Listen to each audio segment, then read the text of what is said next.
बहुत समय पहले एक पुराना गांव की किनारे एक परित्यक्त मकान था।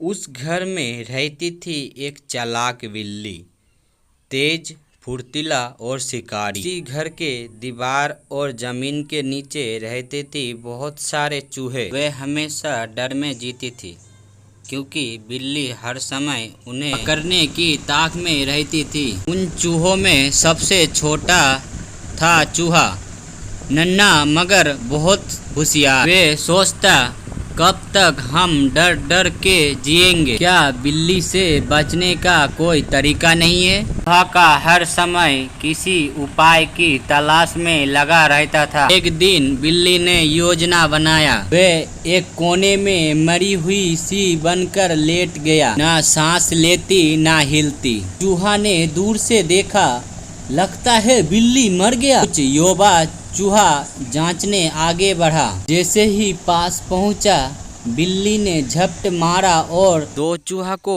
पकड़ लिया। चूहा फिर से डर के भाग गया। इस घटना के बाद चिंटू ने तय किया, अब और नहीं। उसने सभी चूहों को रात में एक गुप्त बैठक में बुलाया। वहां एक बड़ा चूहा बोला, अगर हम बिल्ली को गले में घंटी बांध दे तो हमें हर बार उसकी आवाज़ सुनाई देगा। हाँ में भरी, लेकिन सवाल था, घंटी बांधेगा कौन। चिंटू बोला, मैं बांधूंगा घंटी। सब चौंक गया। तू तो सबसे छोटा है, चिंटू ने मुस्कुराते हुए कहा, इसलिए तो मुझ पर कोई शक नहीं करेगा। सुबह जब बिल्ली सो रही थी, चूहे ने अपने शरीर पर आटा मल लिया ताकि वे सफेद लगे और बिल्ली को धोखा दे सके। वे दबे पांव घंटी लेकर बिल्ली के पास गया। धीरे धीरे उसने बिल्ली का गले में घंटी बांध दी। जैसे ही बिल्ली हिला, टन टन टन की आवाज आई।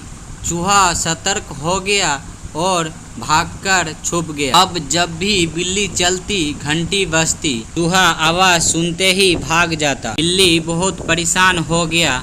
उसने घंटी हटाने की कोशिश की मगर नहीं हटा पाई। अब वे चूहे को पकड़ नहीं सकती थी। अब चूहा बिना डर के बाहर निकलते, मिलजुल कर खाना ढूंढते और खुश रहते। चिंटू अब सबका हीरो बन गया। बिल्ली हार कर उस घर को छोड़कर खेत में रहने चला गया।